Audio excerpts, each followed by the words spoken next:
What is up, my spectacular Sputter Spy spectator spec powers here? You can call me Mr. Michael Myers fan or Mr. Halloween fan because it is time for me to do a YouTube video on a DVD review on or of Halloween. That is right, everyone. The one and only 1978 classic directed by John Carpenter, starring Donald Pleasence and Jamie Lee Curtis. So let's get started with this, shall we? First of all, sorry. I have to connect the charge box to my phone first.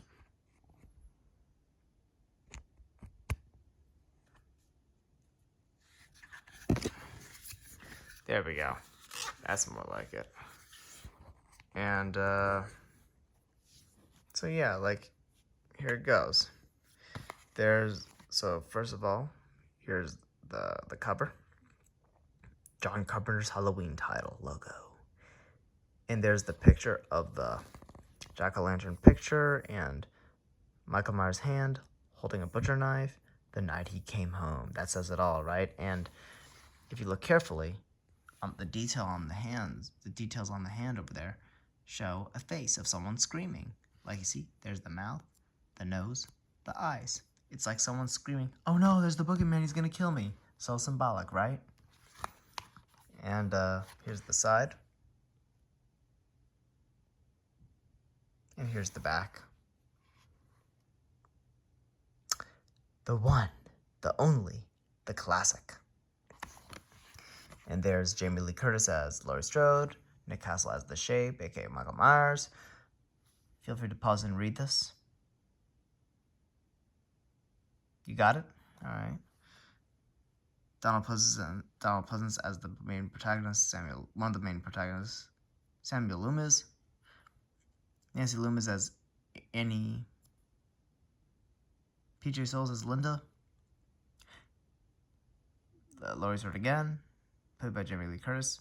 And again, Linda played by PJ Souls. It's rated R, 91 minutes, 1978. Very awesome. It's a classic horror movie. And here's the disc.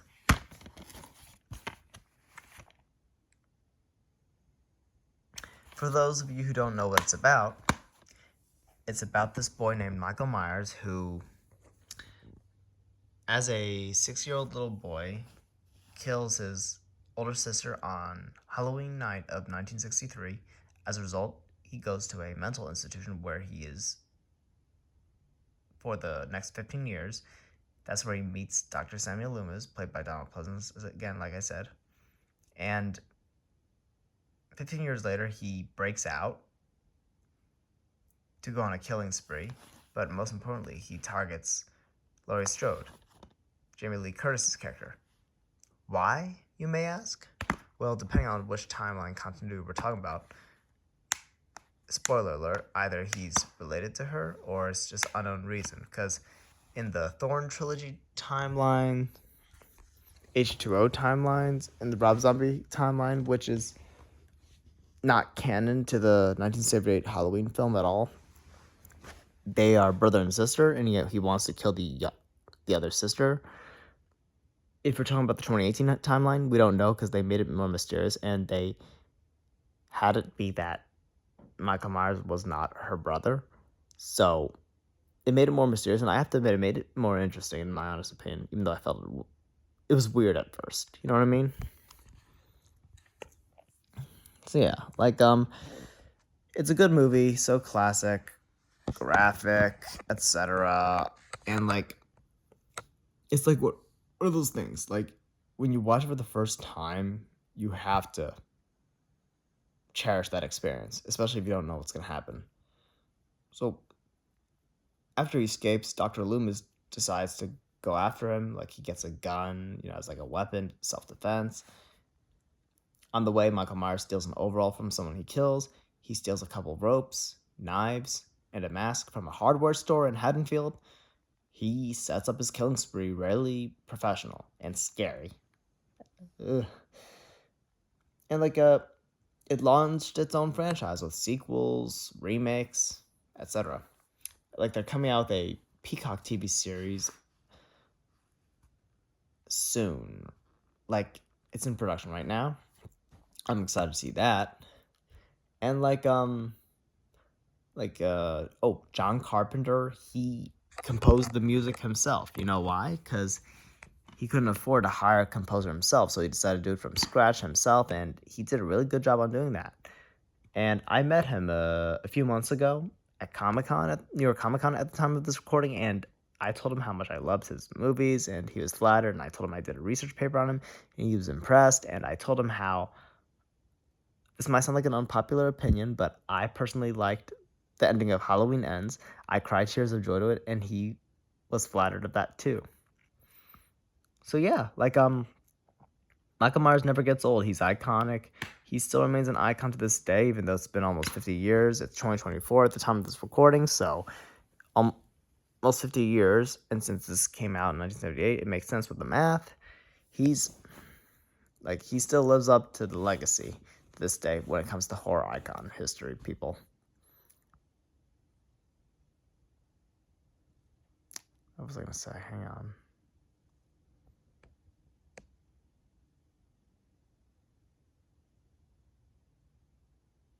What was I going to say?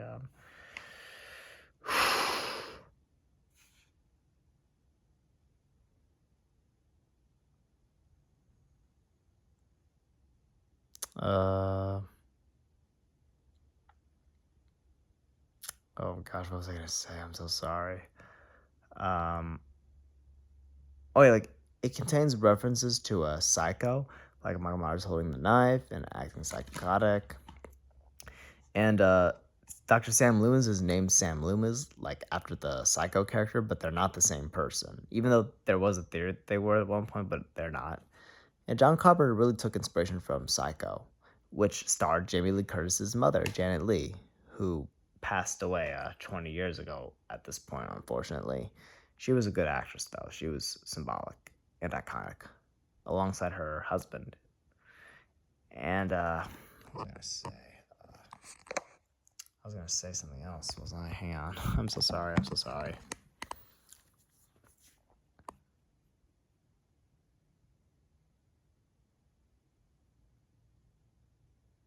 Um, I was going to say...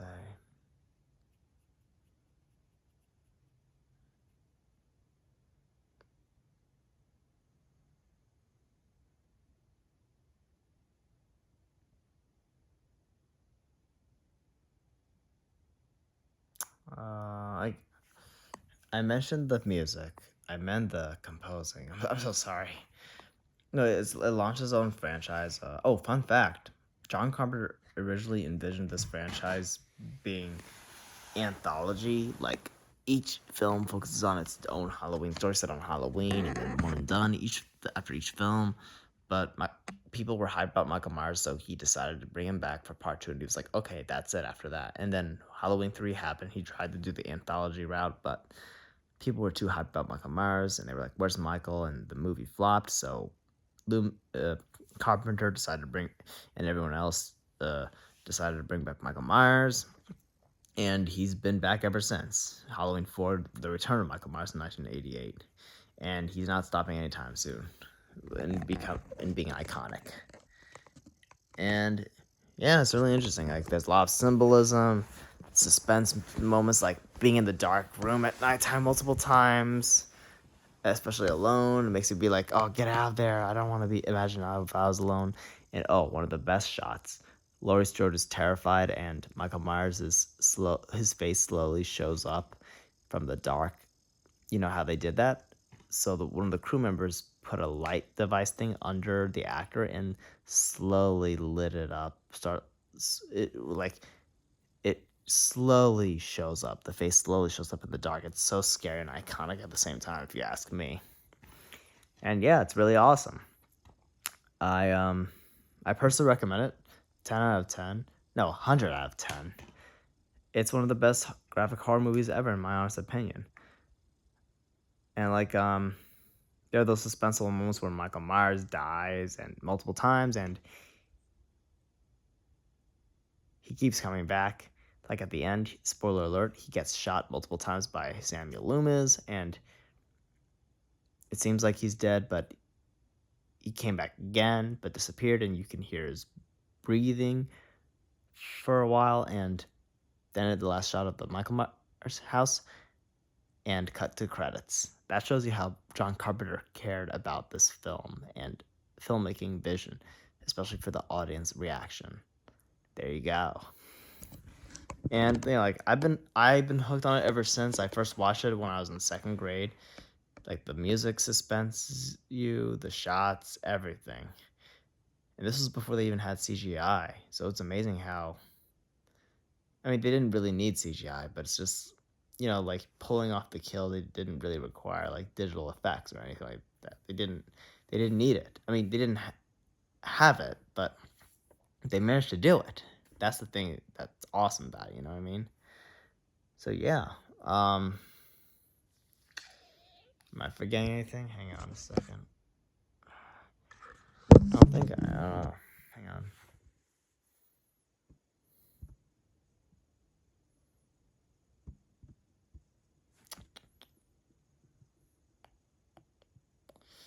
What was I gonna say? Um,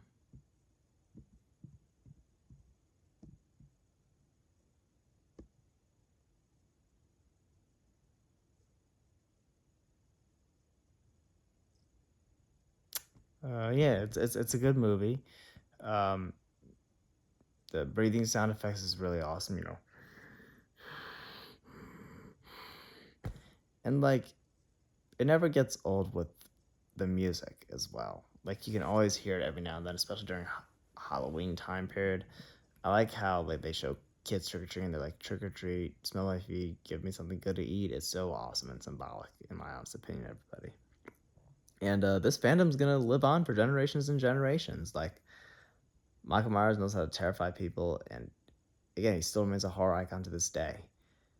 And like, if it weren't for this film, we wouldn't have gotten the franchise that we had today, and we wouldn't have gotten other horror movies like this movie inspired Friday the 13th. And Jason wouldn't be around had it not been for Halloween. Halloween wouldn't have been around had it not been for Psycho. It's crazy. And like, yeah, like this fandom, it's not gonna end anytime soon. We're in for the long haul, everybody. Yeah, anything else? I'm trying to remember.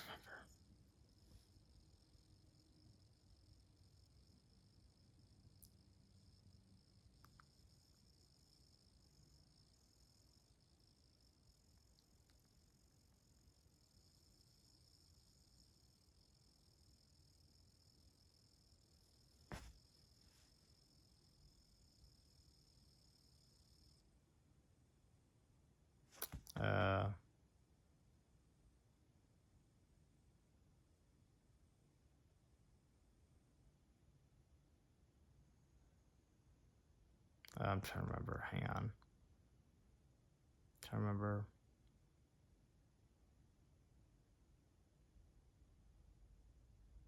Trying to remember. Yeah. I think that was all I had to mention. Like, yeah, like it was Jamie Lee Curtis's first big hit. Really awesome. John Carpenter knew how to get you in the suspense and everything. And like, again, he's like, it's not stopping anytime soon. Like they'll just keep rebooting it, regardless of whether Michael Myers dies or not. And I can't wait to see what the TV show has in store for this. I heard it's supposed to pick up that night, but like it focuses on extension of that night, something like that.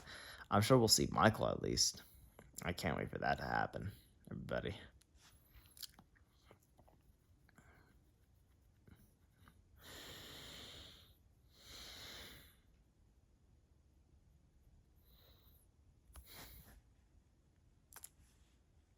Yeah, just like a little tired, sorry. Like so yeah, like Halloween 1970, like I feel like I'm forgetting something, I'm sorry. Oh yeah, like This you see like I always think of this movie whenever when I'm celebrating Halloween. It's really iconic. It makes me fall in love with the holiday a lot more. And I see people dress up as Michael Myers every now and then on TV or in real life. It's so interesting. And again, the fandom's just not gonna stop anytime soon. Like, and when I met John Carpenter, the line I was waiting for him and proved it with all the merchandise they wanted him to sign and the fandom. It was so crazy. And the conventions they do, it's crazy too. I have to meet Nick Castle one day. I'm gonna try to do that. I have to try to have him sign my copy of this movie. Wouldn't that be something?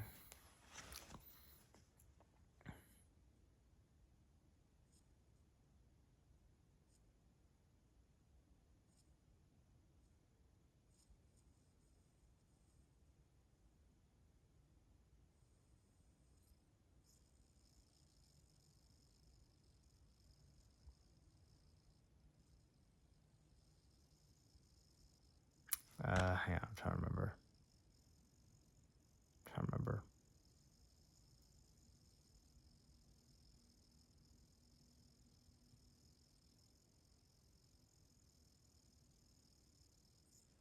Did I forget anything? Yeah, I'm sorry.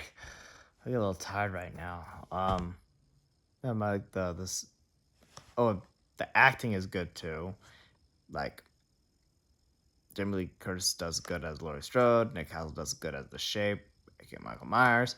Donald Pleasance does good as Dr. Sam Loomis. Charles Cypress does good as Sheriff Brackett, is another person in the movie. Everyone else does a good job in their roles, honestly. And it's really suspenseful and great and very symbolic.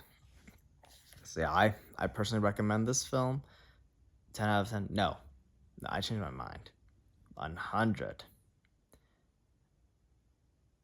out of 10. I really mean that from the bottom of my heart because it's so good. It's so fun, suspenseful, scary, iconic. You'll never forget about it ever. And like, it's good for your burning your calories too. Like, I like watching these movies to burn my calories, and it's a lot better if you're watching it for the first time and you don't know what's gonna happen. That's the best thing about experiencing movies and TV shows for the first time. You experience it for the first time, you have no idea what's gonna happen. You're in that suspenseful feeling like what's gonna happen, and you're surprised or you're not surprised because it was too predictable for you. But it doesn't always happen that way.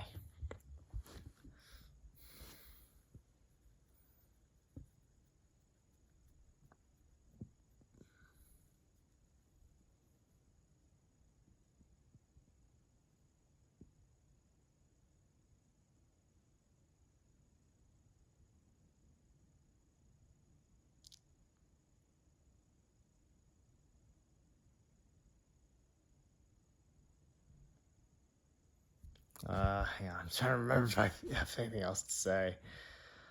Um,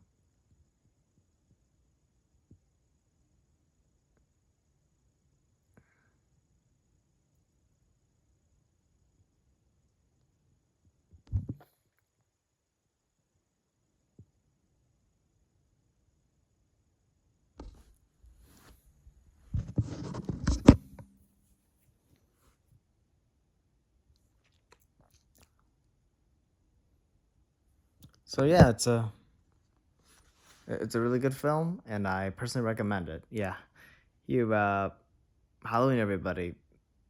Uh, Iconic, directed by John Carpenter, starring Donald Pleasance and Jamie Lee Curtis, just to name a few. It goes on and on. And it's gonna go on for generations to come, and the iconic franchise it spawned, the legacy's gonna live on forever and for generations and generations to come. Never gets old when it comes to the horror genre, and I like how there are other holiday horror movies such as Halloween for Halloween, Thanksgiving for Thanksgiving. With John Carver, I personally recommend that too. I'll do a review on that in the future. Uh,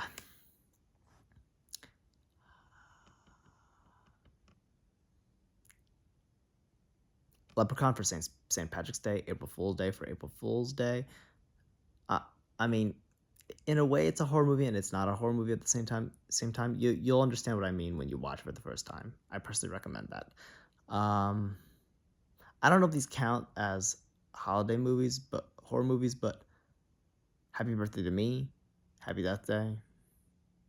I mean, birthday's a special day of your own to celebrate your birth. So I don't know if it's really a holiday. Oh, My Bloody Valentine for Valentine's Day. Can't go wrong with that one, right? So yeah, it goes on, and it's gonna keep continuing on with the merchandise and the franchise and everything. And they're even thinking about coming out with a video game too. I heard for Halloween, bring Rome similar to Friday the 13th and Texas Chainsaw Massacre. Wouldn't that be awesome? I like to run away from Michael Myers or play as Michael Myers chasing somebody. LOL. So yeah, Halloween, released in 1978, starring Jamie Lee Curtis and Donald Pleasance. So iconic. I totally recommend it. 100 out of 10. Rate, favorite, subscribe, even comment. Talk to people later. Enjoy the horror genre. And Halloween never gets old. Peace. Good night.